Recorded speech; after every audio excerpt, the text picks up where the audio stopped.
قسمت کا لکھا ہوا ہر شخص کو ملتا ہے، یہ بات طے ہے۔ مجھے اور آپ کو وہی مل رہا ہے جو ہماری قسمت میں لکھا ہے، اس سے ایک حبہ بھی، ایک دانہ بھی کم نہیں ملے گا اور ایک زیادہ نہیں ملے گا۔ صحیح حدیث ہے، بخاری کی دیگر کتب حدیث میں موجود ہے، جب بچہ شکم مادر میں 120 دن کا ہوتا ہے تو 4 ماہ کا جب بچہ شکم مادر میں ہوتا ہے تو اس کی روح پھونکی جاتی ہے، تو فرشتہ آ کے اس کی عمر بھی لکھ جاتا ہے، اس کا شقی و سعید ہونا بھی لکھ جاتا ہے اور اس کا رزق بھی لکھ جاتا ہے۔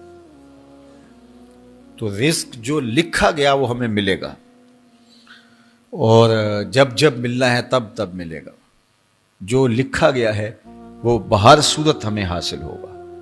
اب وہ جو ہماری قسمت کا رزق ہے اس کے حصول کا ذریعہ کیا ہے؟ بذریعہ حلال ملتا ہے یا اس کے ذرائع حصول کے وہ حرام ہیں؟ تو یہ اللہ کے ذکر کو چھوڑنے کی سزا یہ ہے کہ ملا وہی جو قسمت کا تھا، لیکن دولت عثمان نہ ملی، دولت قارون ملی۔ لکھا جو تھا، مقسوم تھا، ملا وہی، ایک دانہ بھی زیادہ نہیں ملا اور ایک دانہ بھی کم نہیں ملا، لیکن اس کی سزا کاٹنی پڑے گی اس لیے کہ حصول کے ذرائع حرام تھے۔ تو حضرت اکرمہ رضی اللہ تعالیٰ عنہ فرماتے ہیں کسبن حرامن، تو معیشت تنگ کیسے ہوتی ہے؟ بندہ کہتا ہے کہ یہ تو بڑا کما رہا ہے لیکن کما بذریعہ حرام رہا ہے۔ اللہ اکبر۔ بعض اوقات کچھ لوگ محنت کر کے بھی حرام کماتے ہیں۔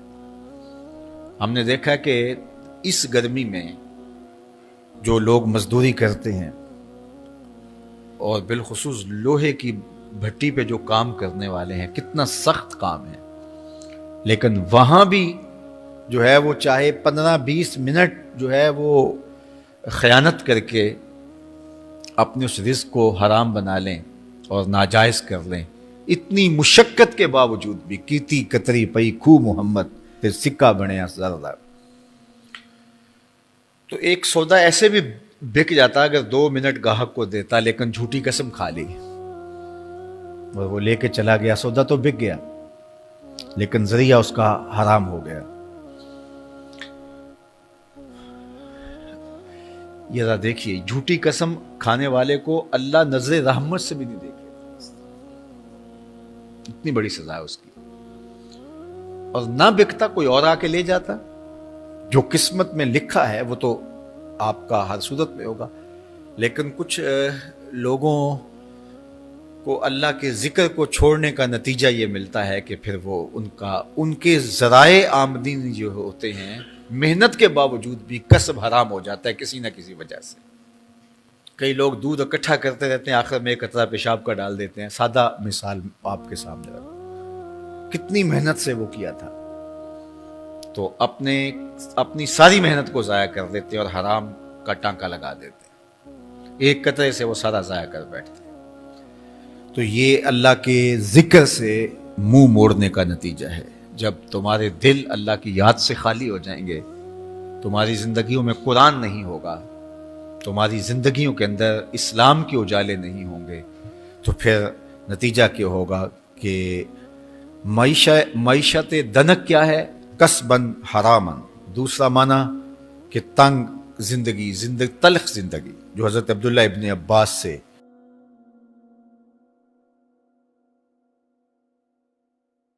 یہ امت خلیفہ بلا فصل، خلیفہ اول، امیر المومنین حضرت سیدنا ابو بکر صدیق رضی اللہ تعالیٰ عنہ کی مرہون منت ہے، ان کی احسان مند ہے۔ اقبال نے کہا تھا امن الناس بر مولائے ما، کلیم اول سینائے ما، ہستی او کشت ملت را چوں ابر، ثانی اسنین و غار و بدر و قبر۔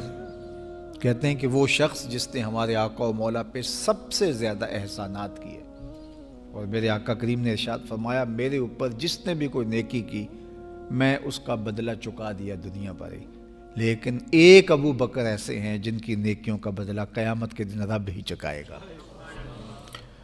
یہ حضور علیہ السلام نے ارشاد فرمایا، اور پھر میں ما نفعنی مال احد قط، ما نفعنی مال ابی بکر، مجھے کسی کے مال نے اتنا نفع نہیں دیا جتنا ابو بکر کے مال نے نفع دیا.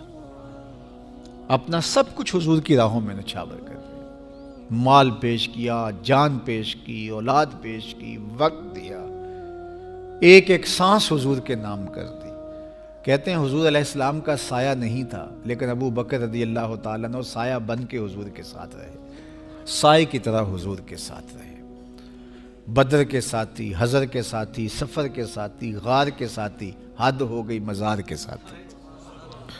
اللہ اکبر. ایک دن حضور ایسے نکل رہے ہیں مسجد نبوی سے تو کوئی لوگ داخل ہو رہے تھے، تو حضور کے دائیں ہاتھ میں ابو بکر کا ہاتھ تھا، بائیں میں حضرت عمر کا ہاتھ تھا. تو حضور ایسے دونوں کے ہاتھ پکڑ کے باہر نکل رہے تھے، تو کسی کو اندر آتے دیکھا تو اس کو دیکھ کر کے کہا قیامت کے دن ہم قبروں سے یوں ہی اٹھائے جائیں گے. میرے دائیں ہاتھ میں ابو بکر کا ہاتھ ہوگا، بائیں ہاتھ میں عمر کا ہاتھ ہوگا. اللہ اکبر. سیدہ کہول اہل الجنہ، جنت کے بوڑھوں کا سردار کہا. ابو بکر فی الجنہ، جنت کی بشارت دی. عشرہ مبشرہ میں سے پہلا نام حضرت ابو بکر رضی اللہ تعالیٰ عنہ کا ہے. فرمایا میرے 2 وزیر آسمان پہ ہیں، 2 وزیر زمین پہ ہیں. آسمان پہ میرے 2 وزیروں کا نام جبرائیل و میکائیل ہے، اور زمین پہ اوپر میرے 2 جو وزیر ہیں، ایک کا نام ابو بکر ہے، ایک کا نام عمر ہے. تو کیا شان ہے حضرت ابو بکر صدیق رضی اللہ تعالیٰ. ہر نبی کا صحابی عظمتوں کے معراج پہ ہے، لیکن جو شان حضور کے اس جاں نثار کو دی گئی ہے، اللہ اکبر. قرآن نے بھی کہا نا وَثَانِيَ اثْنَيْنِ إِذْ هُمَا فِي الْغَارِ.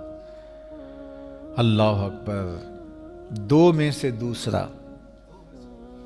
اللہ اکبر. جب وہ غار میں تھے، 2 میں سے دوسرا. اس لفظ کی خوبصورتی ملاحظہ کیجئے. 2 میں سے دوسرا. حضرت عمر کہا کرتے تھے، حضرت صدیق اکبر کا ذکر کرتے ساتھ رو پڑتے اور کہتے کہ ابو بکر میری ساری زندگی کی نیکیاں لے لیں، وہ غار والی ایک نیکی مجھے دے دیں. ساری نیکیاں زندگی کی ابو بکر لے لیں، ایک نیکی غار والی مجھے دے دیں.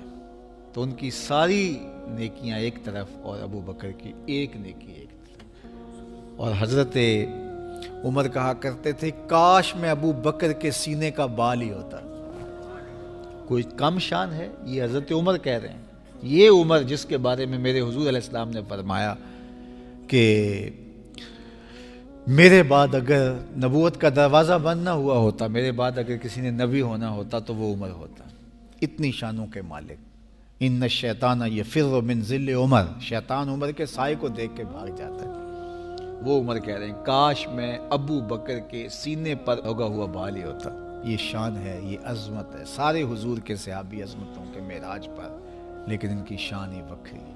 کسی پنجاب شاعر نے کہا کہ سارے یار نبی دے سونے، نہیں کوئی اینا یاراں ورگا، نہ کوئی ہویا نہ کوئی ہوسی، اینا جان نثاراں ورگا، نہ اس دھرتی پیدا کیتا، اینا یاراں ورگا، اعظم شان صدیق کی دساں اکو یار ہزاراں ورگا.